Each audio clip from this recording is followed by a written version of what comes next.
Olá a todos, sejam bem-vindos a mais um episódio do podcast Aos Ombros Gigantes. Hoje connosco temos o Dr. Américo Brás Carlos. Deixamos o doutor, não é? Deixemos. Américo, muito obrigado por ter aceito o convite para nos vir contar aqui um bocadinho daquilo como te gosto. Daquilo que foi a sua vida.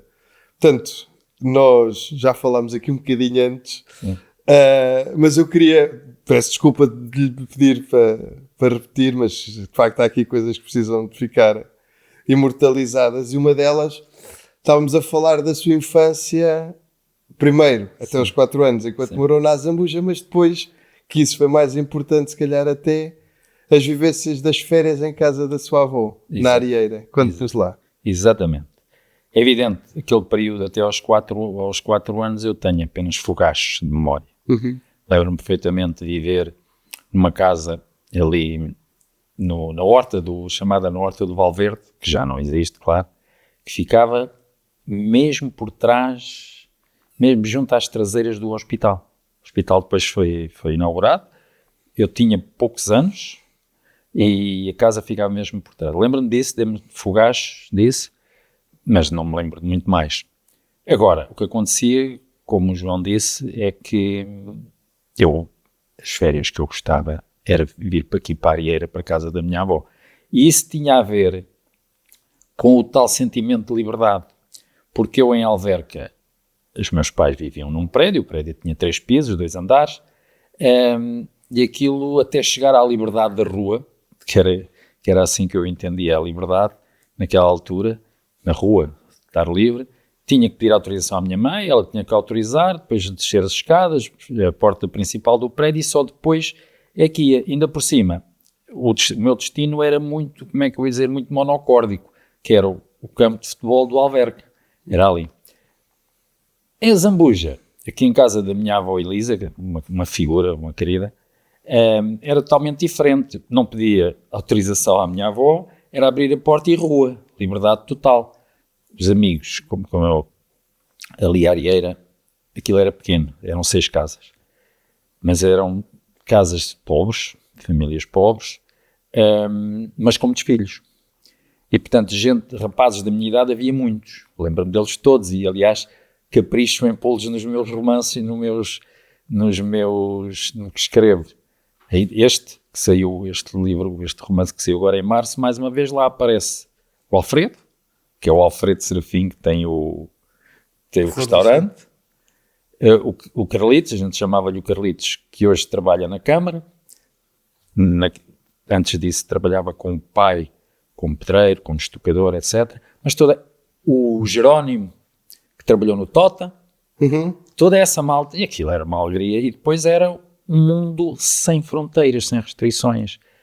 Os pinhais eram todos nossos, os olivais eram todos nossos, as vinhas eram todas nossas, as valas que por aí havia era tudo para a gente mergulhar, o ribeiro ainda se nadava com peixinhos à volta, no sítio onde as mulheres iam lavar a roupa e depois punham a corar naquelas pedras, havia ainda muitos peixinhos, aquilo era tudo nosso.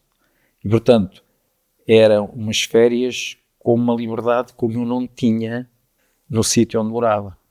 E daí foram muito marcantes, e claro, trago-as para os romances e para as coisas que escrevo. Como diz o Herberto Helder, ele é que dizia, eu escrevo sobre aquilo que me bate, sobre o que bate em mim. É a mesma coisa. Portanto, é por isso que eu trago todas essas vivências para o que escrevo, porque foram muito fortes. E era a tal ideia de liberdade, havia só uma regra. Minha avó mas só me disse uma vez, nunca mais me disse, olha, está atento, quando for a hora do almoço, vias o avô subir o carreiro, porque o meu avô trabalhava no Valverde, onde é agora hoje, o auditório e tudo mais, e vinha almoçar, e vinha por aquele carreiro acima até a Arieira, e a minha mãe disse, quando vires o teu avô, é para estares aqui, que é para almoçarmos todos. De resto, nem chamava por mim, nem me impunha horários, não me punha nada. O horário era o sol. Era o sol, era até de noite. Era. E continuava. Depois do jantar ainda continuava. E nunca a minha avó me disse, não venhas tarde ou não isto, nada. Mas ela também era uma pessoa invulgar. que entra agora neste romance que saiu em março também. Depois faz o seu percurso académico, forma-se. Sempre a trabalhar e a estudar à noite, licenciei-me em Direito e, enfim, lancei o desafio para mim. Toda a gente me dizia, tu não vais conseguir fazer os 5 anos do curso nos 5 anos, porque aquilo até mesmo para só quem estuda é muito violento, porque era na faculdade, na clássica. Peço só desculpa ter entrado. Na altura trabalhava... Na altura trabalhava ainda na antiga Quimigal, aquela fábrica química entre a Alverca e a Póvoa, e já no curso de Direito trabalhava no Ministério das Finanças. Apanhei, digamos, esses dois, ao cabo, esses 2 empregos. E então, as pessoas dizem, não vais conseguir fazer aquilo nos 5 anos, e eu disse, não, se aquilo é de 5 anos, eu vou fazer nos 5 anos. E foi, quer dizer, foram períodos de algum sacrifício, ou muito, porque eu, para assistir às aulas, as aulas eram das 6 às 11 da noite, tinha que, só chegava a Zambuja no comboio, correndo bem, não avariando, não se atrasando, chegava a 1:15 da manhã, que era o último comboio, que vinha até a Zambuja. E foi isto durante 5 anos, mas a coisa correu bem, as avaliações foram sempre muito boas, de tal maneira que logo nesse verão em que acabei, tinha na altura 35 anos, por isso é que eu digo a toda a gente, nunca é tarde. E aliás, penso que de algum modo ganhei com o facto de já ser uma pessoa madura. Os jovens, designadamente para Direito e outros cursos, que entram nesses cursos aos 16, 17 anos, acho que lhes falta um bocadinho de maturidade. E no curso de Direito isso ajudou-me bastante. Mas estava a dizer, aquilo correu bem, e logo nesse verão fui convidado para integrar 3 equipas. Uma de Direito da Família, outra de Direito não sei o quê, e outra de Direito Fiscal. Ora bem, eu nessa altura já estava nas finanças, disse, é para esta que eu vou.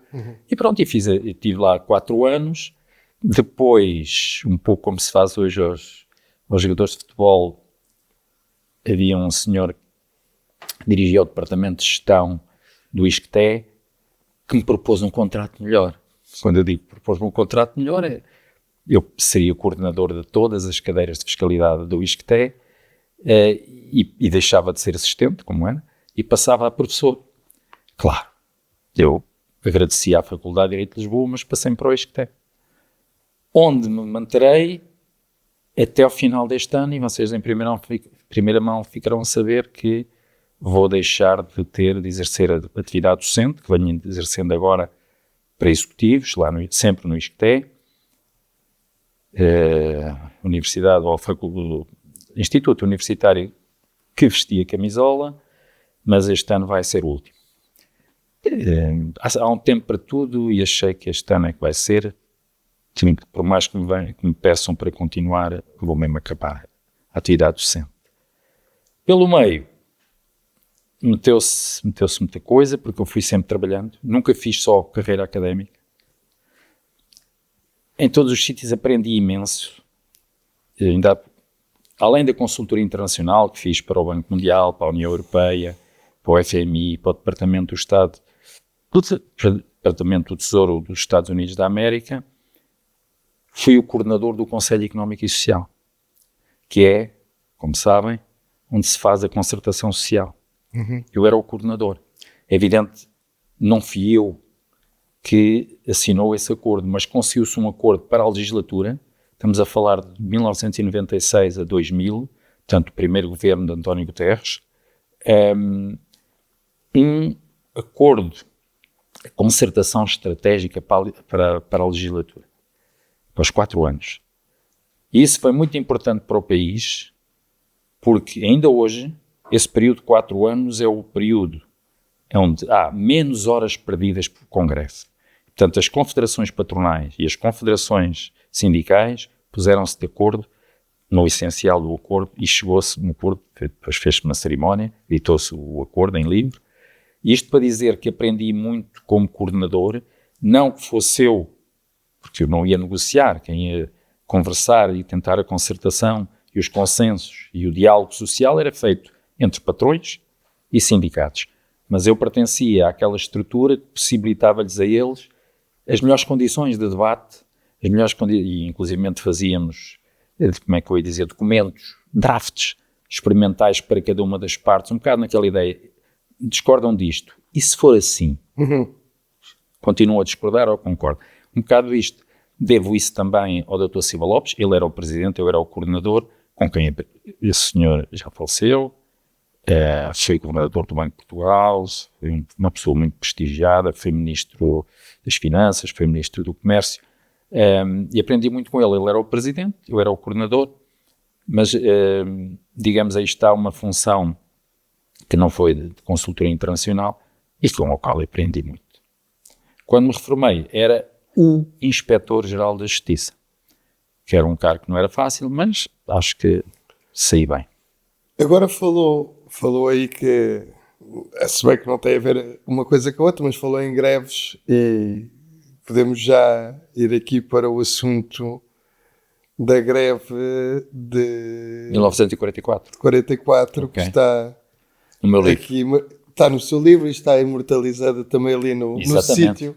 No sítio onde ela aconteceu, né? Exatamente.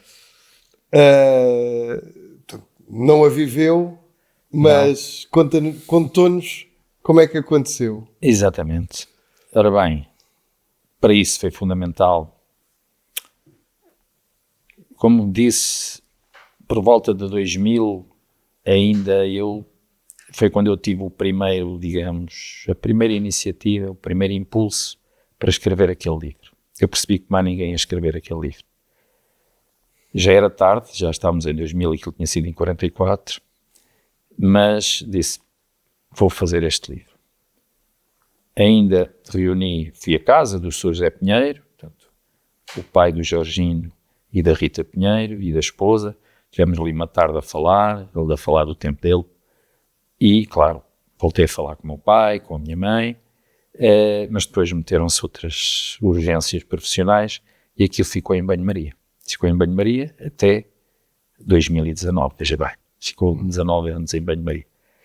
Depois disso, voltei a agarrar naquilo. Tive dúvidas que o livro algum dia pudesse sair, porque me estava a faltar muita coisa, muitas bases documentais, sobretudo, e tinha também uma urgência. Eu não podia deixar que desaparecessem, que partissem as pessoas que me podiam dar indicações de como é que aquilo se passou. Até que consegui, depois houve aqui algum azar que foi o seguinte, aquilo foi julgado no Tribunal Militar Especial, não era um tribunal civil, era um Tribunal Militar Especial. O que estava no arquivo militar estava ali em Santa Apolónia no Museu Militar, exatamente. Descobri que estava lá, tinha corrido a Torre do Tombo, mas lá só consegui encontrar a ficha de cada um dos presos. Quando eles foram presos, na altura não era a PIDE, era a PDDE, depois foi substituída pela PIDE, só consegui isso. O processo, depois de muita averiguação, fiquei a saber que estava no Arquivo Histórico Militar, que estava no tal Museu Militar ali em Santa Apolónia. Eu chego à porta e estava lá o militar e pergunto, olha, é aqui que é tal o Arquivo Histórico Militar. É assim, eu posso consultar aí um processo. Não pode. Então não pode porquê? Não posso porquê? Porque está tudo encaixotado, porque vão mudar de sítio. Eu pensei, bem, e para onde? Perguntei, não se sabe ainda. 2 anos à espera de ser instalado novamente o Arquivo Histórico Militar, agora está ao pé do Panteão, e esses 2 anos foram 2 anos um pouco perdidos também. Finalmente, reativado, reorganizado, relocalizado o Arquivo Histórico Militar e, portanto, o processo de que o meu pai fazia parte e os outros 6 companheiros, porque o processo era um só, entenderam usar aquilo que os juristas chamam uma figura do litisconsórcio. Lá encontrei o processo e nesse processo encontrei um relatório do capitão da GNR de Vila Franca, que superintendia também aqui a zona da Zambuja, que foi incumbido de fazer um relatório, foi incumbido pelo governo de fazer um relatório sobre tudo o que se passou. E o relatório desse capitão é muito objetivo, é sintético, muito objetivo, mas muito rico de pormenores. E eu, quando encontrei aquele relatório, disse, já tenho livro. Com este livro, já ninguém me pode dizer que não valeu a pena escrever. Com este livro, não. Com este relatório, já ninguém me pode dizer que não valeu a pena escrever este livro. Em termos de bases documentais, fundamental o processo, de lamber aquilo tudo, mas é muito giro, porque, claro, foram ouvidos os próprios presos, foram ouvidos os guardas da GNR daqui que foram a Lisboa prestar depoimentos, os chefes deles, etc, etc. Aliás, há uma cena muito gira, que é um guarda que foi daqui prestar declarações, insurgir-se contra o juiz, porque não lhe tinham pago as deslocações. Tinham obrigado que ele pagasse do bolso dele. Ele estava irritado, isso é giro. Portanto, esses documentos, essas duas fontes documentais que são fundamentais. Depois há as fontes orais. Eu percebi, eu tenho que ouvir as pessoas. Pessoas que, digamos, que viveram isto na altura, que conheceram, não só por ouvir dizer, mas porque viviam nesta altura e conheciam os meios e o que se passou. Consegui, graças ao nosso amigo João Alves, nosso amigo Paulo Irã, uma manhã de conversa com o Sr. João Coração, que era vivo nessa altura e tem muita presença, tinha muita memória de tudo, até fez um documento escrito, consegui chegar à fala e ficar muito amigo do Sr. António Zé Alonso, que infelizmente também já partiu, que era muito mais novo do que estes homens que foram presos, mas dizia ele tinha algum orgulho disso. Eu era mais novo, mas eu trabalhei com eles todos, conheci-os todos e lembrava-se disso. Depois, também, a minha tia Aida, felizmente ainda é viva, e é uma querida, é de facto uma mulher extraordinária, é apenas 2 anos mais nova do que a minha mãe, também muita coisa das vivências no campo, o modo de contratar, o trabalho, digamos, infantil, quer ela, que ela é minha mãe, que era a esposa do Sr. Bexiga, eram companheiras, mas estava eu a dizer, portanto, fui falando com pessoas que foram fundamentais. Quem conseguiu que eu chegasse ao Sr. António José Alonso foi o Firmino, que andou comigo até pelo Alto Conselho à procura de pessoas, que entretanto os familiares, as esposas também já tinham falecido, já nenhum homem era vivo, e o que é que andámos à procura? Dos filhos, do irmão. Ainda consegui falar com o Sr. Ramiro Valada, que era irmão do Júlio Valada, que foi um dos presos também, e com isso conseguimos ali um conjunto de fontes que, juntas com as fontes documentais, dá uma consistência grande ao livro. Aliás, o professor Fernando Rosas, quando apresenta o livro, ele faz o prefácio, fez questão de fazer o prefácio depois de eu lhe mandar o original. Ele diz que está tudo muito bem documentado, está tudo muito bem estruturado. Graças a isso, graças também à amabilidade das pessoas, às ajudas que tive das pessoas que me guiaram para as pessoas certas e para o contributo que essas pessoas certas me deram para o livro. Portanto, João, está lá tudo. Estava aqui a pensar que, no fundo, não querendo comparar, mas no fundo é um bocadinho essa a ideia que tivemos para fazer este podcast, é de facto guardar, e de facto não há nada melhor que o testemunho vivo, não é? Uma coisa é, eu ouvi dizer que a história foi assim, outra coisa não, é eu vivi essa história. E de facto, de alguma forma também foi isso que nós nos propusemos quando pensámos neste projeto, é de facto isto, é ouvir as histórias da primeira pessoa. Mas eu não sei se, agora diz-se muito a palavra spoiler, não sei se nos quer dar aqui um pequeno, já se falou quando foi a inauguração do memorial, mas não quero de alguma forma aqui só contar-nos assim brevemente o que é que motivou aquele processo. Sim, isso até lhe agradeço essa pergunta, porque explicando os motivos fica mais racional, porque corria na Zambuja. Isso foi uma coisa que sempre me entristeceu. Estes homens passaram o que passaram, e o meu pai não foi o que passou mais, porque até foi dos primeiros a ser libertado. Mas destes homens, há homens que foram presos em Caxias, foram presos no Aljube, e ainda foram cumprir a pena a Peniche, ao Forte de Peniche. E digo-lhe mais, João, e saíram porque o Hitler perdeu a guerra, os aliados ganharam-na, e Salazar decidiu que agora estava na altura de mudar de campo. Era um habilidoso, além de outras coisas menos elogiosas. E fez o seguinte, para dar uma aparência de abertura do regime, uma lei de amnistia política. Porque se não tem sido essa lei de amnistia política, os homens que estiveram lá presos 1 ano, e 3, e 4, e 5 meses, teriam estado muito mais tempo. Que é uma coisa horrível. Alguém que nem sequer se pode dizer que fez greve, porque verdadeiramente e tecnicamente o que aconteceu foi eles não se deram à contratação. Eles não tinham nenhum contrato. Pois. Não se deram à contratação. Não apareceram na Praça da Jorna para celebrar, embora verbalmente, para celebrar um contrato. Está a ver? Mas era assim. Como é que isto se passou? Tinha havido, em 1943, um decreto, portanto, enquadrar isto, Segunda Guerra Mundial, muita fome, muita miséria, ainda mais do que via antigamente, porque grande parte também dos alimentos que eram produzidos em Portugal eram mandados para as tropas alemãs, havia um protocolo com o Hitler nesse sentido. O governo apareceu com o chamado Decreto da Limitação das Jornas, que as pessoas chamavam o Decreto da Fome. E o que é que acontece? Chega-se a maio de 1944, que era um mês de muito trabalho, de muita mão de obra, era aí, no maio, no junho e por aí fora, até começar a chover. Depois começava a chover, alagava o campo, não havia trabalho, não havia dinheiro para ninguém, era só dívidas a acumular nos rolos das mercearias e de outros sítios, e do padeiro.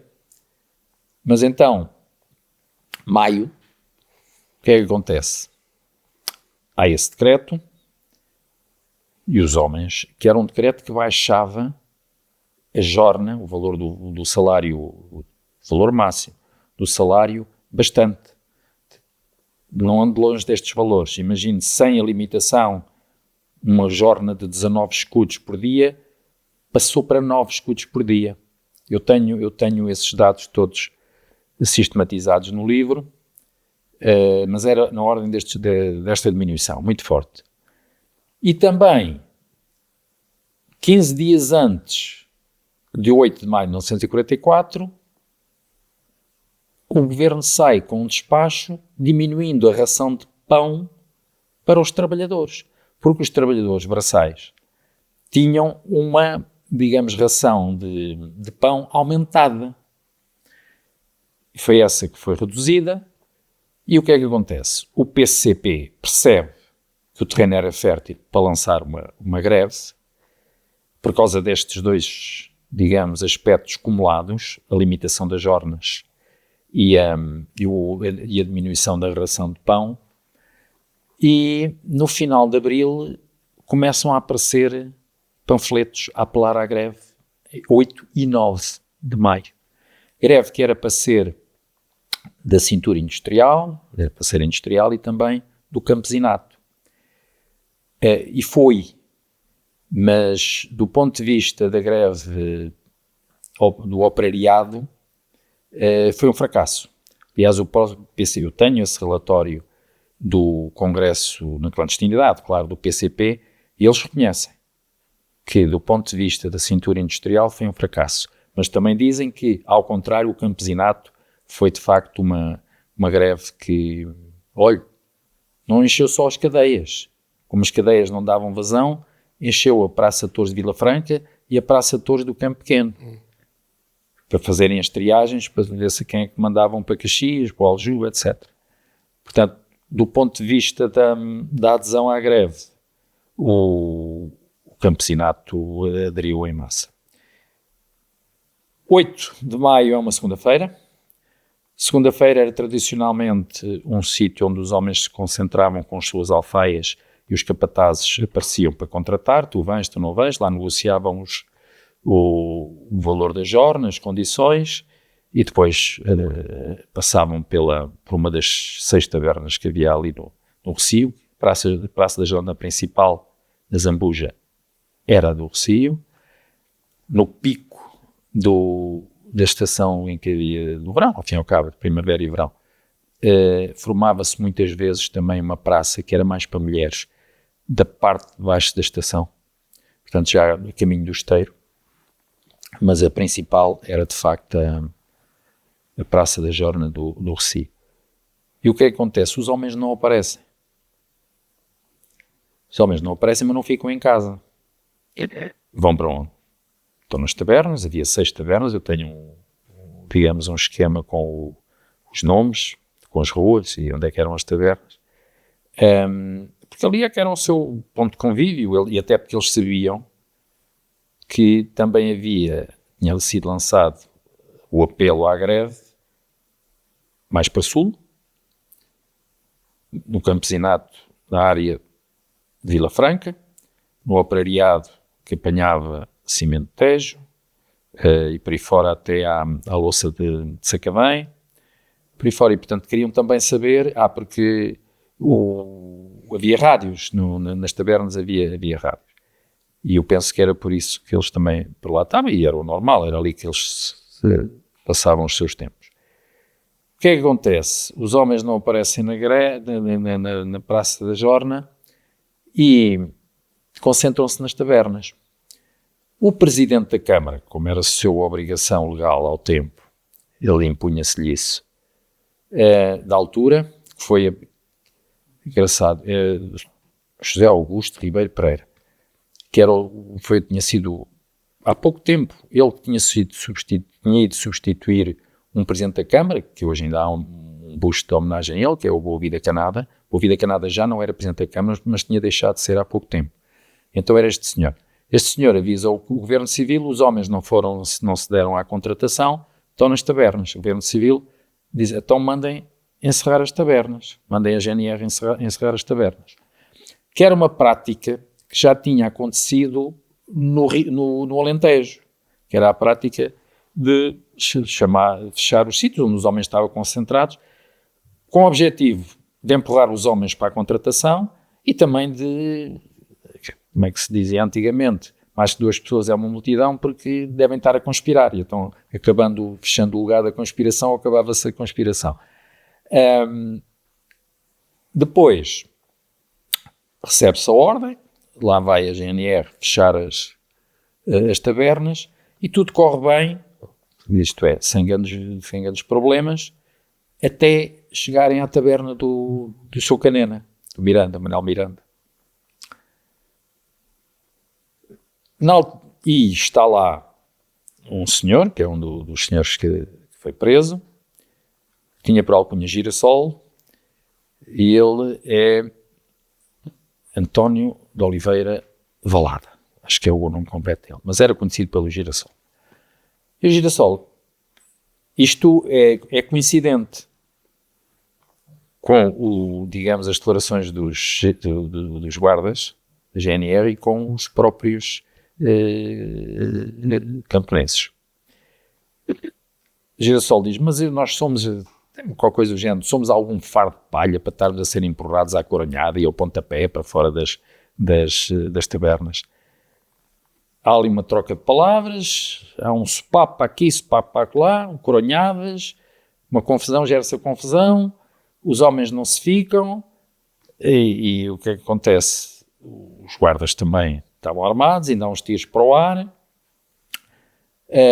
um burburinho, o dito Girassol é preso no entroncamento da rua Trás de Quintais com a Vides. Como é que se chama aquela rua? Qual coisa Vides? Zé Ramos Vides. Zé Ramos Vides. É aí. Entretanto, há um outro, o Armando Dias, que vai em socorro dele e volta-se para a malta e diz, não deixemos ele levar os guardas levar o homem para o posto, porque o posto era lá em cima na Rua dos Campinos, e ainda conheceram o posto aí, certamente. E o que é que acontece? De facto, o povo mobiliza-se e impede os guardas de caminhar no sentido do posto, por ali acima. E há ali um frisson, imagino que se isto fosse filmado, deviam tocar os tambores, porque os homens e as mulheres também cercam os GNRs estão armados, felizmente eles não disparam, os homens felizmente também não exercem qualquer violência sobre eles, mas impedem de levar os dois, porque entretanto também prenderam o tal Armando Dias. O que é que acontece? Isto demorou minutos. A coisa resolve-se porque, entretanto, chegaram reforços de Vila Franca e há uma coisa que, e aí o meu pai, digamos, tinha uma versão diferente da minha mãe, mas como digo, a minha mãe era bastante mais nova e não viveu estes acontecimentos e era mais por ouvir dizer. E o que é que acontece? O meu pai diz que há alguém que, no meio daquela confusão, que grita: "Ei, houve uma mulher que se lançou à linha ali no Ribeiro", que havia ali uma passagem negra, e ficou debaixo do comboio. E aquela malta, ou sabe como é que é o povo, "Ei, pá, então temos que isso", largou tudo, e então a GNR já pôde levar os dois presos para o posto da guarda. Mas os presos não eram só 2, eram 7. O que é que acontece? Depois veio, aquilo fica calmo, quer o Girassol, quer o Armando Dias já estão presos no posto, e a GNR começa a fazer patrulhas ao longo da vila, certamente para ver se estava tudo em ordem e tal, se havia paz, chamada paz social e tal, e prendem o nosso amigo Zé Pinheiro. Quando o Zé Pinheiro, segundo declarações do Zé Pinheiro, o que havia é, ele saiu de casa, ia com a navalha a comer um bocadinho, uma rodela de chouriço, e ia ter com a mulher que estava a lavar roupa no tanque municipal, logo abaixo do matador. E foi preso. Os GNRs têm uma versão contrária. Tem a versão de que ele foi preso porque começou a dizer: ainda hoje eu mato um GNR e tal. E a ameaçar com a navalha.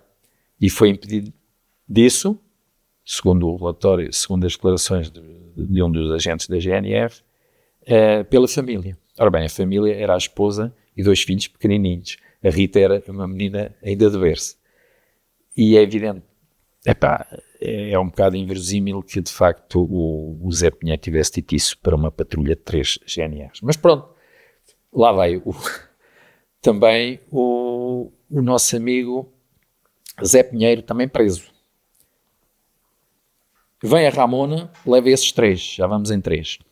Entretanto, mandam uma notificação para casa do António Alves, o pai do João Alves, e o António Alves pensa que é para prestar declarações, agarra naquilo e vai ao posto. Já não saiu. Mas como já não havia Ramona, foi para Vila Franca, para a Praça de Touros, que era aí que ia fazer a triagem, num sidecar. Está a ver o que são os sidecar? Usava-se muito na Segunda Guerra Mundial, aquilo era muito alemão. Lá vai o nosso amigo António Alves de sidecar para Vila Franca. Os outros 3 companheiros que foram presos, são presos não nesse dia 8, mas o Júlio Valada, portanto o irmão do Ramiro, Valada, é preso 2 dias depois, e o meu pai e o grande amigo do meu pai, o Manuel Abreu, são presos 4 dias depois na Boca do Rio. Estavam a trabalhar.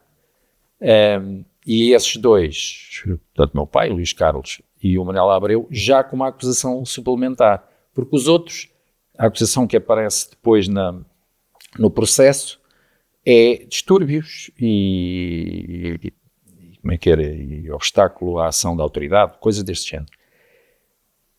O Luís Carlos, o meu pai, e o Manuel Abreu meteram-lhe em cima divulgação de propaganda subversiva. Portanto, estavam convencidos que o meu pai e o Manuel Abreu é que tinham sido os líderes daquela conversa toda. Vão buscá-los e também vão dentro. Pronto, aí está, completou-se os 7. Foi assim que foram presos os 7 homens. Depois tiveram, como digo, o meu pai, o Zé Pinheiro e o Júlio Valada foram dos primeiros a ser libertados. Mas o Armando Dias ainda foi Caxias, esteve no Aljube e esteve no Forte Peniche. Quando foi libertado ainda estava no Forte Peniche. O António Alves também teve mais uma série de meses preso ainda até ver a tal dita amnistia. João, é isto. E quem quiser conhecer mais, leia o livro. Leia o livro. Pronto, o livro está a aparecer aqui alguns a capa. Está à venda nas livrarias, é editado pela Guerra e Paz.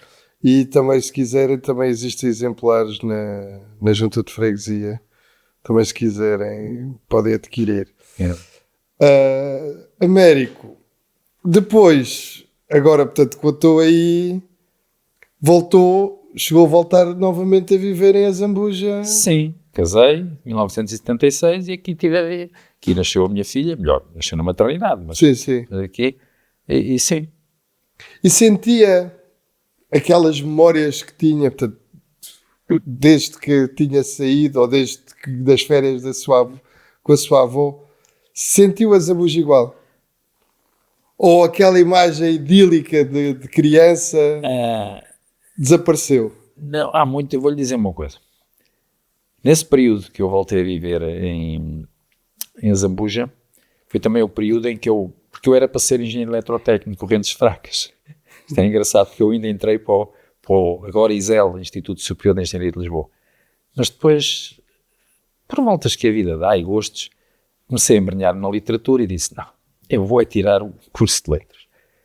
E vivia aqui e, entretanto, abriu o 6º e 7º ano à noite aqui.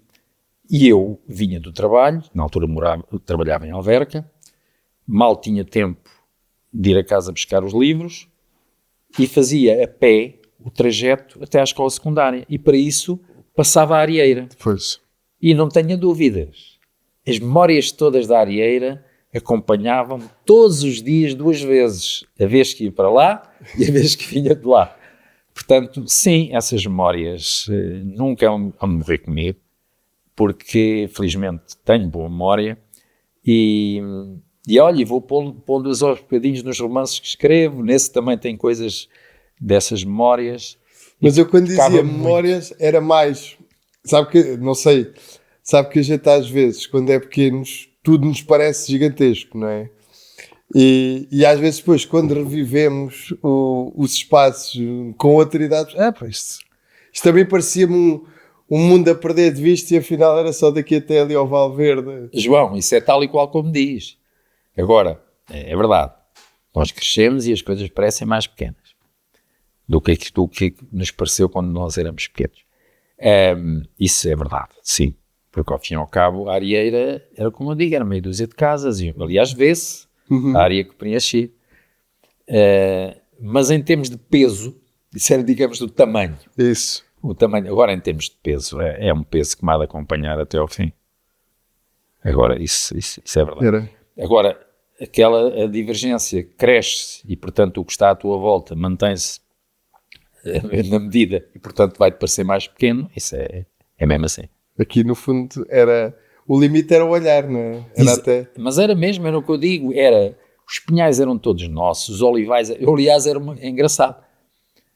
Eu dizia, a Zambuja deve ser a terra do mundo que mais oliveiras tem. Isto era tudo olivais, este bocado aqui. Aliás, os árabes tinham razão quando deram o nome a Zambuja, não é? Pois. Do olival. E do oleastro foram os romanos, sim, também a pensar no olival. E também achava que o mundo acabava no Monte da Bela Vista? Não, porque eu ia para lá do Monte da Bela Vista. É que eu durante muito tempo achei que o fim era o Monte da Bela Vista, porque era até onde a vista alcançava, não é? A partir daí... João, havia uma coisa neste trajeto que me impressionava. Já lhe disse que frequentemente, ou quase todos os dias, e até dias destes, com esta canícula, a gente acabava no Ribeiro. Claro. Ali a esbracejar aqui naquela água muito transparente e com os peixinhos. E o que é que acontece? À frente creio que ainda há, o Pinheiro da Malpaga, que é um pinheiro muito grande, que aquilo para nós, aquilo era uma referência, que pinheirino, pinheiro manso, carregado de pinhas, apanhava-se muito pinhão. Eu penso que, e portanto, muitas vezes, como ainda por cima depois essa minha tia Aida trabalhava na vacaria do Dr. Ortigão Costa e trabalhava numas casas que eram para os empregados da vacaria, e, portanto, isso ficava do outro lado e eu passava aquilo, e claro, ia eu e os meus amigos todos, ia enumerá-los todos, o Zé Carlos, o Alfredo, o Jerónimo também se metia nisso às vezes, quando os pais deixavam, o Vítor, o Pedro, o meu primo Pedro, o Júlio, enfim, aquilo era matula, mas era tudo boa gente. Era um bocado como o título do romance do Mário Zamejal. Era tudo bons rapazes. Mas, digamos, como você dizia bem, o horizonte era a fronteira. Américo, o que é que a Zambuja tinha que agora não tem? O que é que a Zambuja tinha? O que é que a Zambuja tinha é preciso a gente referenciar em que altura. Bem, para já tem uma coisa que tinha e que agora não tem. São as pessoas, homens e mulheres, meus amigos, que já partiram. Isso não tem. Eu gostava que tivesse. Depois, o que é que... Repara, as pessoas às vezes queixam-se, lá terão as suas razões, que a Zambuja chegou a ter muitos restaurantes, chegou a ter muito comércio, chegou a ter várias sapatarias, chegou a ter lojas de pronto a vestir e agora não tem. Mas provavelmente ganhar-se alguma coisa quando as pessoas começarem a perguntar a elas próprias e o que é que eu fiz para essas sapatarias, para esses restaurantes, para esses prontos a vestir se mantiver. Quantas vezes eu lá fui, quantas vezes consumi produtos que estão lá para ser vendidos, o que leva também à ideia de que as coisas não aparecem feitas se ninguém as fizer. E nós temos também todos um quinhão de responsabilidade se hoje não há restaurantes, se hoje não há sapatarias, se hoje não há pronto a vestir, se hoje não há isto e se hoje não há aquilo. Nós também temos uma parte dessa responsabilidade. Não são só os poderes públicos. Relativamente àquilo que era a comparação, ao fim e ao cabo, a resposta a pergunta que o João me faz é uma comparação entre o atual e o antigo. Há uma coisa que é evidente. Comparar o momento atual com o momento antes da democracia, portanto antes do 25 de Abril, é muito diferente. Nós hoje sentimos, umas vezes melhor, outras vezes pior, outras vezes com mais felicidade, outras vezes menos, que os órgãos, que o poder autárquico, o poder público, está preocupado e tem o fito na satisfação das necessidades das pessoas. E isso é muito evidente. E é sempre uma porta aberta para aquilo que as pessoas acham que devem pedir, para isto e para aquilo. Eu vivi no antes do 25 de Abril como é que era o poder autárquico exercido. Havia, como é que eu ia dizer, gestos de boa vontade, às vezes até de caridade e tudo mais, mas não tinha esta nuance de abrir-se um órgão autárquico aos desejos e aos interesses e aos pedidos das pessoas, das que cá vivem. Não é que todos devam ser atendidos.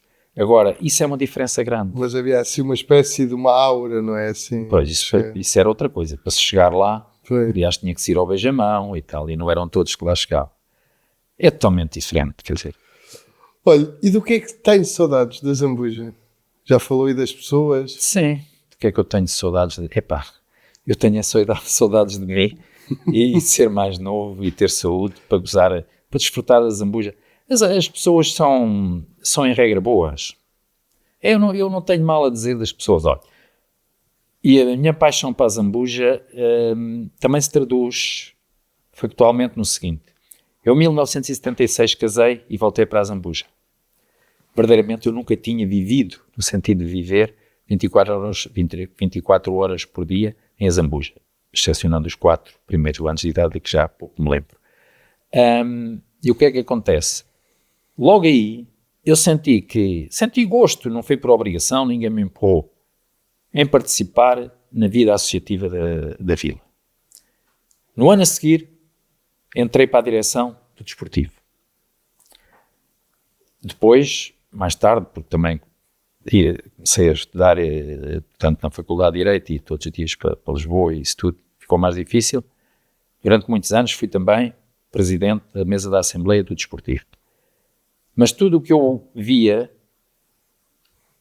aqui estou eu, pá, é preciso fazer alguma coisa. Aqui está. Essa direção foi presidida pelo Sr. Jorge Nolasco, e acabámos por fazer uma belíssima equipa, porque o vice-presidente, passado pouco tempo, ele não era de cá, e saiu. Voltou para a terra natal e saiu, ficámos, e portanto, de algum modo, o vice-presidente era eu, porque era o primeiro secretário.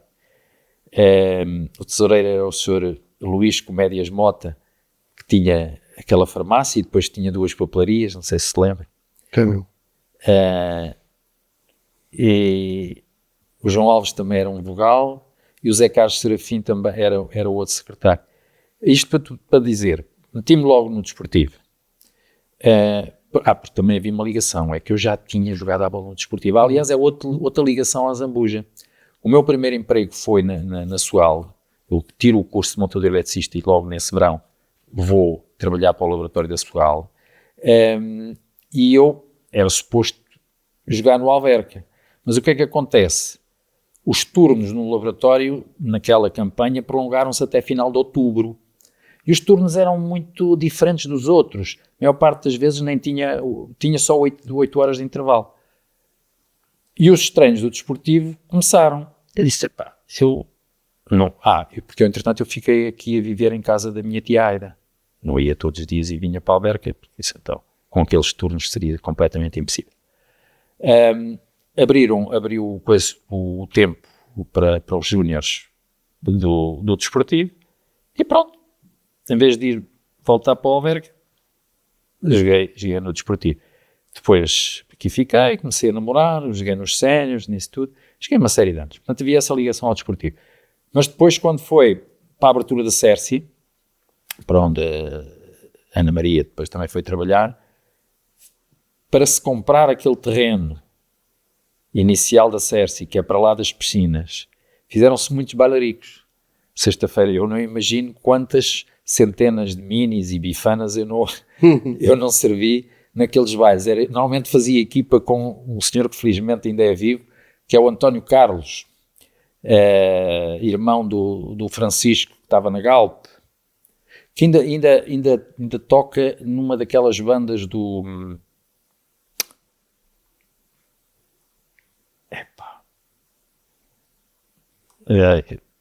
Bebe-Água. O António Bebe-Água. O António Carlos Bebe-Água. Já sei.